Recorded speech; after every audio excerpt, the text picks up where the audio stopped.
no hay problema. Vale, gracias, profesor. Sí, ok. Esta clase vamos a ver dos temas. Vamos a ver infecciones severas y cáncer, ¿sale? Con esta clase cerramos el año, entonces, pues espero que hayan aprendido algo útil, que ya hayan entendido más o menos cómo se relaciona el estrés con enfermedades y como que tengan una perspectiva global de básicamente cualquier enfermedad que alguien pueda tener. Ustedes ya pueden pensar en algunos aspectos psicosomáticos que puede tener la persona. Entonces, ese fue como el propósito del curso y creo que ya la mayoría de ustedes como que ya tiene activada esa función donde pueden conectar el cuerpo con la parte psicológica de la persona. Y vamos a empezar entonces con infecciones. Las infecciones, ya habíamos dicho en la clase pasada, son enfermedades causadas por patógenos.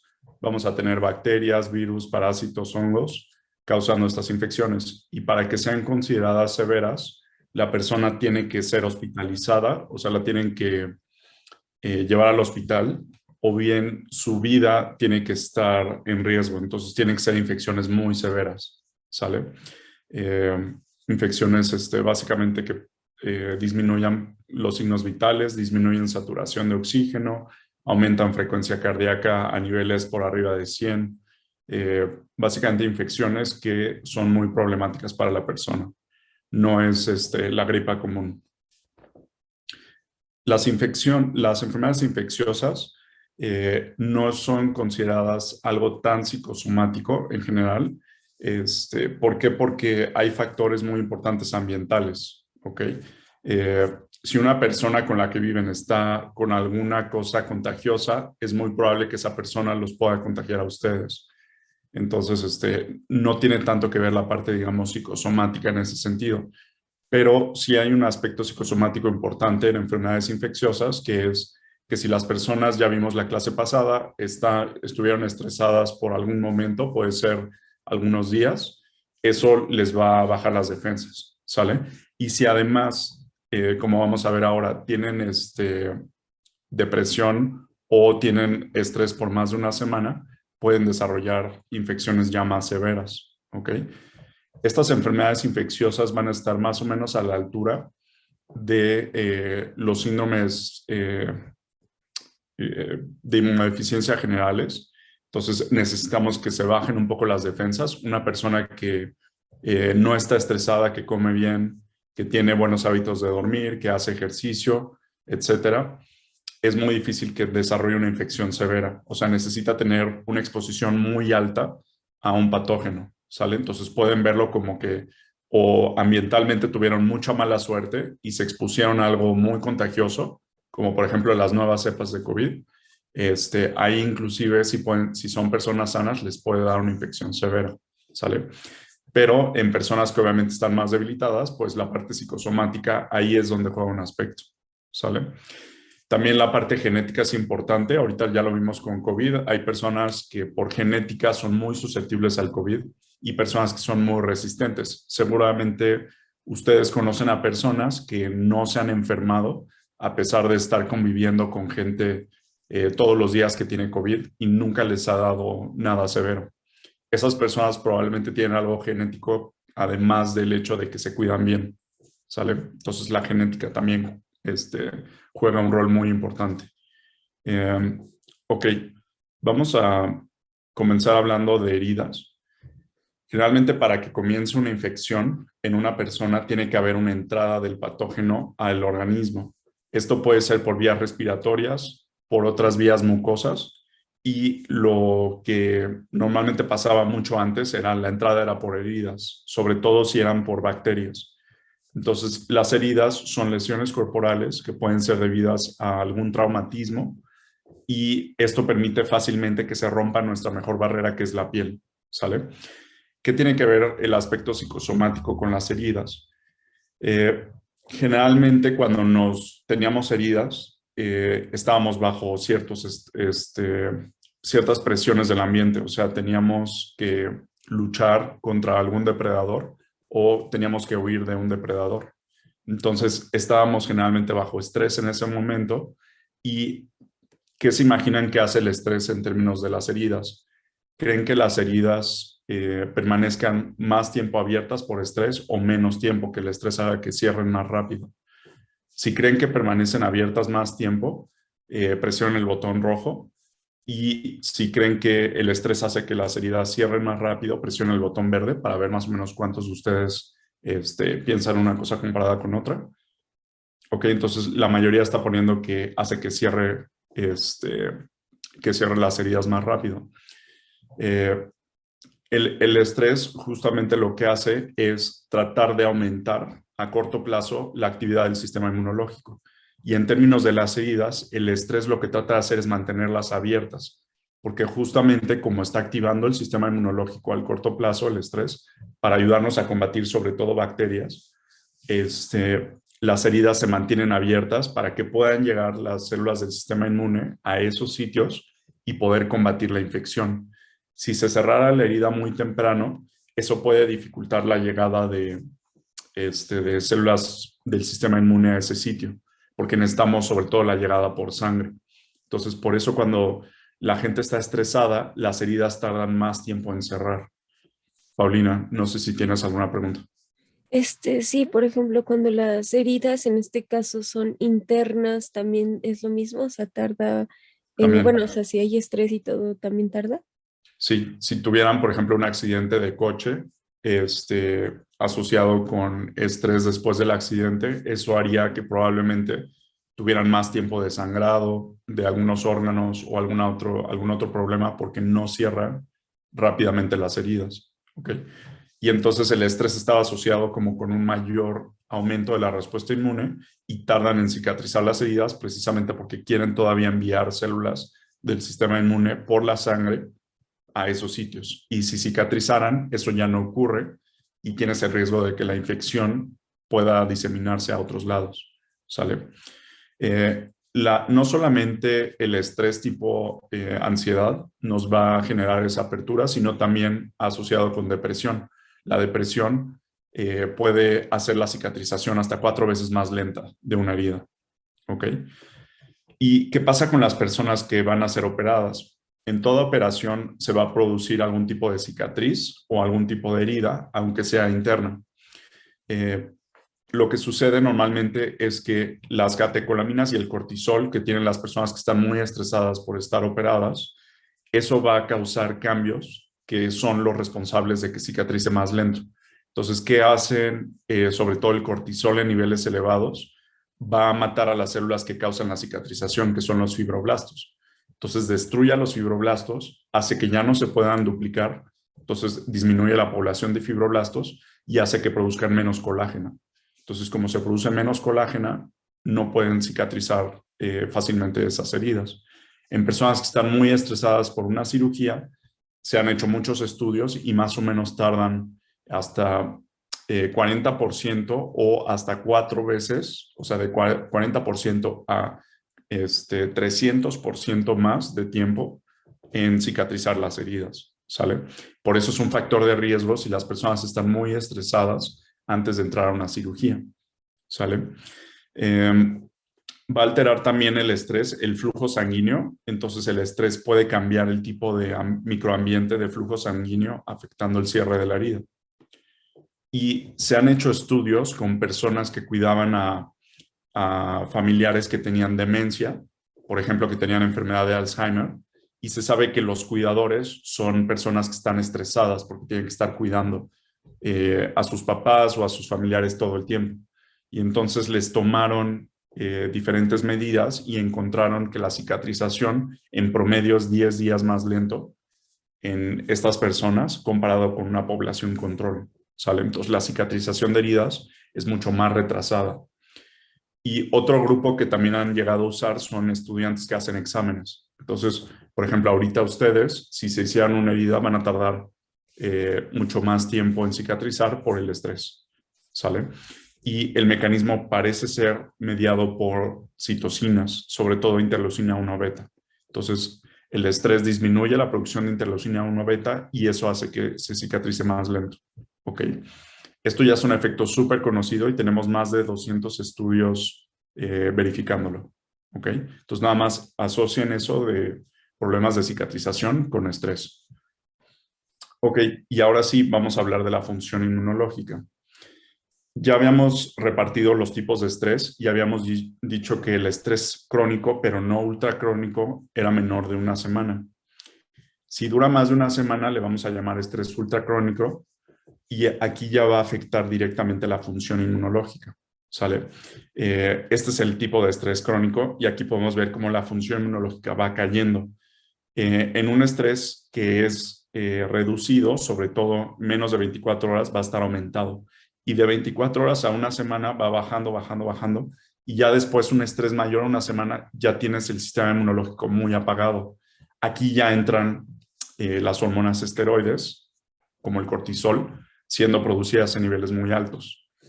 Y alguien que nos pueda recordar por qué es importante apagar el sistema inmune cuando está activado por mucho tiempo, es decir, por qué tenemos esta reacción de apagar la respuesta inmunológica, cuál es la importancia evolutiva de que cuando estemos estresados por tanto tiempo tengamos que apagar al sistema inmunológico. Alguien que quiera levantar la mano para decir qué adivinan o qué opinan ustedes, por qué es importante apagar la respuesta inmunológica. Aranza. Pues porque estamos expuestos y vulnerables a desarrollar otro tipo de, enfermedad o sintomatología, ¿no? Ajá. ¿Que sería causada por qué cosa? Por el estrés.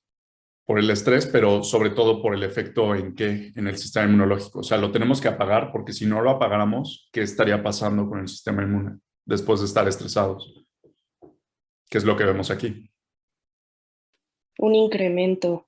Un incremento. Entonces, si no lo apagamos, el sistema inmunológico se vuelve demasiado activo y tenemos riesgo de desarrollar autoinmunidad o inflamación crónica. Entonces, se han hecho experimentos donde se sacan las glándulas suprarrenales de los animales y se ha visto lo mismo en personas operadas de las glándulas suprarrenales. Y uno de los problemas que tenemos, si no se produce este pico de cortisol que va aquí aumenta muchísimo el cortisol, las personas empiezan a desarrollar enfermedades inflamatorias crónicas o enfermedades autoinmunes por el simple estrés, ¿ok? Porque acuérdense que el estrés agudo, sobre todo cuando es muy, muy fuerte, el pico de catecolaminas, eso nos incrementa la actividad inmunológica. Si la tenemos demasiado incrementada con muchos picos de estrés, vamos a tener riesgo de autoinmunidad o de inflamación crónica. Entonces, esta respuesta de disminuir la respuesta inmunológica es básicamente para poder apagarla como un mecanismo de defensa, ¿sale? Entonces, los glucocorticoides son como un freno inflamatorio y esto sucede sobre todo, como les decía, después de la semana. De hecho, empieza antes, empieza como a los 2 o 3 días que ya empiezan a subir los niveles de cortisol, pero estos se elevan muchísimo ya después de varios días, entre 7 a 10 días, y ya tenemos muy, muy poca actividad inmunológica, ¿sale? El problema es que no nos diseñaron para estar estresados todo el tiempo. Entonces, ahora tenemos estrés ya de forma crónica, muchas personas, y además ya tenemos problemas como depresión, que antes no era tanto algo con lo que convivíamos, ¿sale? Entonces, el estrés crónico sumado a una depresión leve nos puede causar, irónicamente, problemas de inflamación. ¿Por qué?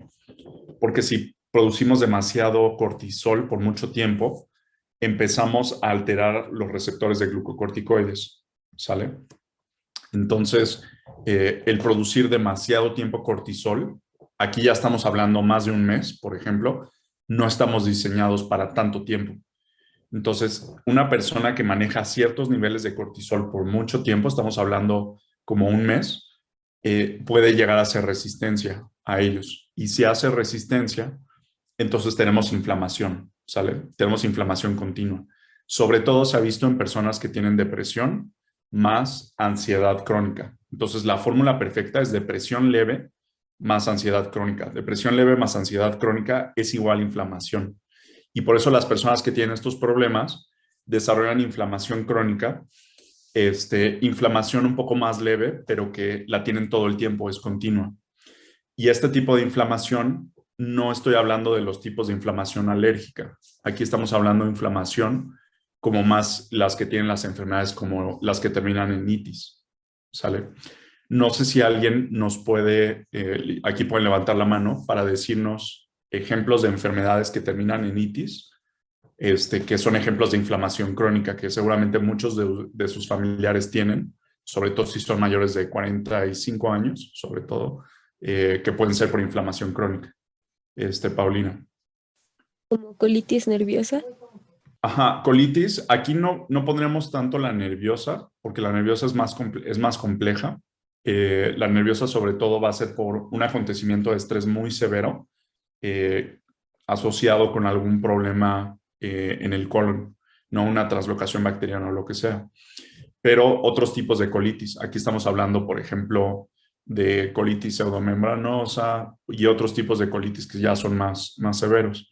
Alguien puso artritis. La artritis es un gran ejemplo. Entonces, las personas con artritis muchas veces tienen estrés crónico por años, ¿sale? Más depresión leve. Esas dos cosas en conjunto les pueden ya dar problemas como artritis, ¿sale? Como la artritis reumatoide, les puede dar osteoartritis y otros tipos de artritis. ¿Algún otro ejemplo, Paulina? También podría ser la sinusitis. Sinusitis es otro gran ejemplo. Tenemos colecistitis.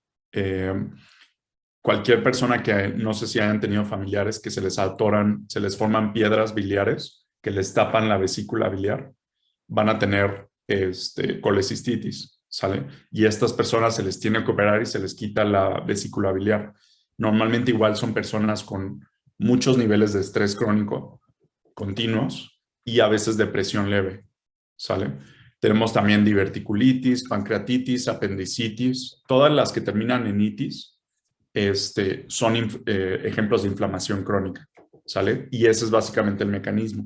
Entonces, es resistencia a los glucocorticoides por estrés crónico de más de un mes y muchas veces acompañados de otros problemas asociados con estrés de forma más leve, como depresión leve, ¿sale? No tan severa. Y vamos a ver algunas cosas que suceden. Entonces, estas células que llamamos células natural killers o linfocitos natural killers son linfocitos que se encargan de matar a otras células. Estas células nos protegen sobre todo contra infecciones virales, infecciones bacterianas intracelulares y de cualquier otro patógeno de forma intracelular y nos protegen contra células cancerosas. Entonces, estas células son muy importantes. Una persona que está estresada de forma crónica va a alterar estas células, ¿sale? Y lo vemos nuevamente con los cuidadores estresados. El cuidar a un adulto con demencia, sobre todo después de un mes, aumentaba el número de infecciones respiratorias severas, ¿sale? Y esto correlacionaba mucho con la red de apoyo social que tenía la persona. Entonces, una persona que tenía una buena red de apoyo social, que tenía a sus hermanos ayudándoles a cuidar a la persona que tenía demencia o que tenían a su papá todavía apoyándoles o que tenían dinero y podían contratar a cuidadores adicionales, esto ayudaba mucho a reducir su estrés. En cambio, personas que no lo tenían empezaban a tener ya infecciones severas, ¿sale? Entonces, personas que estaban a punto de ser llevadas al hospital por infecciones severas, era más común observarlo. También en personas que tenían esposos o parejas con cáncer, este efecto del estrés del cuidador se vio también y es más probable que tuvieran infecciones severas que los llevaran a hospitales. Otro efecto muy común son en malas relaciones de pareja. Entonces, cuando había muchas discusiones de pareja, esto estaba asociado con una caída de las respuestas de citotoxicidad, ¿sale? Entonces, si había muchos argumentos entre sus parejas, sobre todo si estaban casados, esto afectaba la respuesta de los linfocitos natural killers. Por un lado, tenían menos linfocitos natural killers en sangre, tenían menos respuestas citotóxicas de los mismos y además estos no llegaban correctamente a los tejidos, ¿sale? Entonces, el tener argumentos frecuentes con sus parejas es una fuente de estrés muy importante que puede hacer que tengan infecciones severas, ¿sale? Los hace, por ejemplo, más susceptibles a tener COVID severo. Por eso tienen que cuidar mucho sus niveles de estrés. Otra fuente de estrés muy importante es la soledad. Ya habíamos dicho que las redes sociales nos ayudan. ¿Cómo se imaginan que las redes sociales, el tener una buena fuente de apoyo social, cómo les puede ayudar eso para tener menos susceptibilidad al estrés? Igual alguien que quiera levantar la mano y decirnos, el tener una buena red de apoyo social, ¿cómo les puede prevenir el estrés? Así como en términos muy generales, muy burdos, ¿cómo les puede ayudar a ustedes?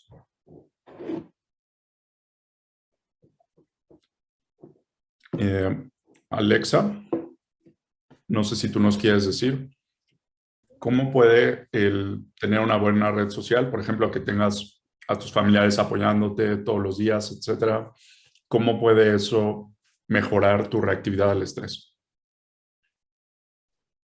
Pues creo que al momento de apoyarte y hacer que ese apoyo te ayude a que no te sientas tan cansado, tan estresado, o sea, poder dejar tus cosas y apoyarte en tu familia y todo eso. Ok, entonces una de las cosas que puede hacer más que para, bueno, sí, para el estrés físico, es el hecho de que te permita tener mejores hábitos. Entonces, si te sientes apoyado, por ejemplo, económicamente, o que te carguen menos, con menos obligaciones tus familiares, eso permite que tengas mejores hábitos, como mejores horas de sueño, te da tiempo para hacer ejercicio, a lo mejor comes mejor. Entonces, todo eso ayuda también para hábitos físicos. ¿Alguien más que se le ocurra otra forma en la que el tener una buena red de apoyo familiar puede ayudarnos a tener menos estrés? ¿Qué otros mecanismos existen? Déjame llamar a alguien más. Pau Cano.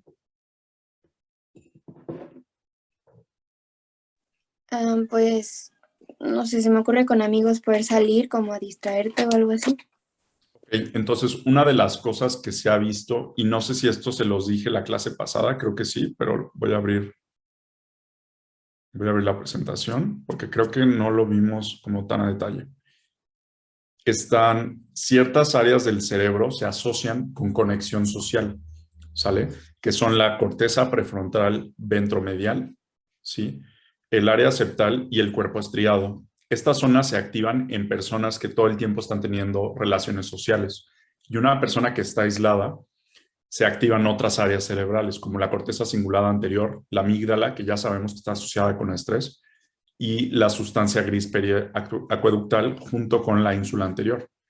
Estas zonas asociadas con estrés social, como lo llaman, o desconexión social, personas que están muy aisladas, se ha asociado con un empeoramiento de la respuesta inmunológica. Entonces, las áreas del cerebro conectan por medio de nervios y de sustancias endócrinas como hormonas, conectan con órganos inmunológicos. Cuando estamos aislados, se activan diferentes áreas cerebrales y que son muy diferentes de personas que todo el tiempo están teniendo relaciones sociales e interactuando, sobre todo si son relaciones sociales agradables. Entonces, esas áreas van a cambiar y eso cambia el tipo de hormonas que se producen y que van a afectar los órganos inmunológicos. Entonces, el activar diferentes hormonas puede hacer que produzcamos mejores células inmunológicas que nos protejan, ¿sale? Una de las células que se van a producir en exceso en las personas que están bien protegidas son los natural killers. Y esto hace que tengamos las defensas altas, ¿sale? Seguramente lo han sentido. Cuando estaban aislados por el COVID, seguramente tuvieron más infecciones. Y esto era porque estaban más aislados, tenían menos contacto social cara a cara. Y se ha visto que el contacto social frente a frente es mucho mejor que el que tenemos exclusivamente en redes sociales. Entonces parece haber algo cuando tenemos una conversación frente a frente que lo hace mucho más potente, ¿sale? Por ejemplo, el tener una conversación por vía telefónica es mejor que por texto y una conversación videotelefónica es mejor todavía el poder ver la cara de la persona porque ves las expresiones emocionales y aún mejor es verlo en persona, ¿sale? Se piensa que hay interacción de feromonas o alguna otra cosa que solamente sucede a nivel personal, ¿sale? Entonces, todo esto nos activa a nuestro sistema inmunológico. Por eso una persona que lleva mucho tiempo aislada va a empezar a tener infecciones severas, ¿sale? Si ustedes dejan a sus abuelos aislados, solos, van a empezar a tener muchos problemas, ¿de acuerdo? Ok, una de las cosas que vieron era que tenían reactivación de virus latentes. Entonces, los virus cuando se hacen latentes, sobre todo los herpes virus, como el Epstein-Barr, que es el de la mononucleosis infecciosa o enfermedad del beso, uno de los problemas que tiene es que se quedan alojados en nervios y el sistema inmunológico los está vigilando.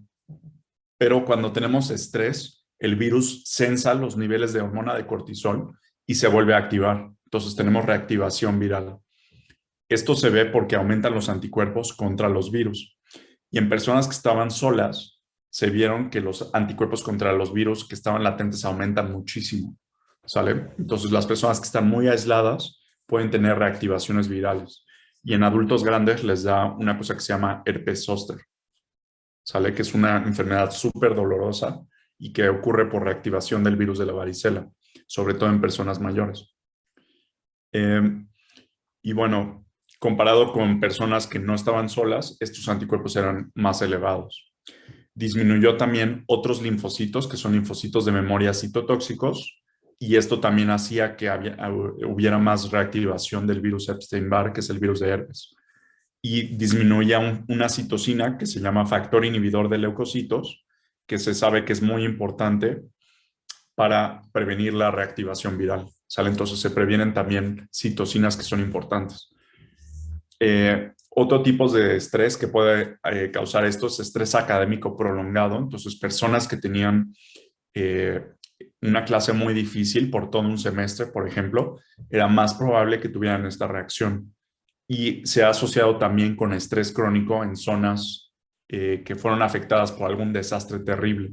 Por ejemplo, Nueva York, después del 11 de septiembre, que tomó mucho tiempo quitar ese estrés postraumático, o ciertas zonas de guerra, ¿sale? Igual lugares donde ocurrieron desastres nucleares como Chernobyl, las personas que vivían cerca de ahí sufrieron estrés crónico por, se calcula, más de 10 años, y ese estrés de forma crónica básicamente destruyó las defensas inmunológicas de las personas, y no tenía que ver con radiación, porque los científicos analizaron dónde había caído radiación.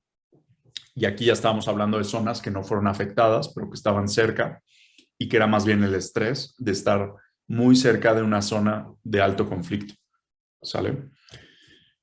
Ok, y ya les había hablado del efecto guardián, pero básicamente, si ustedes están en una familia que tiene buenas relaciones sociales y buenas dinámicas sociales, una familia organizada donde los papás pasan suficiente tiempo con los hijos en las comidas, que van a hacer actividades juntos, donde no están peleando el papá con la mamá. Esto hace, en estudios de varias familias, hace que haya menos reactivación viral, haya menos infecciones severas en los miembros, y además tienen mejor inmunidad por los linfocitos citotóxicos naturales, ¿sale? Entonces, estos linfocitos citotóxicos están muy asociados con el estrés crónico, y este disminuye si hay buen efecto guardián, es decir, si los papás se llevan bien y armonizan las relaciones intrafamiliares, ¿sale? Y lo opuesto pasa en familias disfuncionales. Entonces, si tienen una familia disfuncional, van a tener altos niveles de estrés los niños, y esto va a causar enfermedades infecciosas severas recurrentes, ¿vale? Se asociaban sobre todo con peleas entre las familias y la generación de resentimiento posterior a peleas. Si los hijos eran más grandes, el resentimiento era de parte de los hijos a los papás. Y si los hijos eran más pequeños, era resentimiento de la mamá hacia el papá, y esto era absorbido a veces por los hijos, ¿sale? Estos problemas de estrés.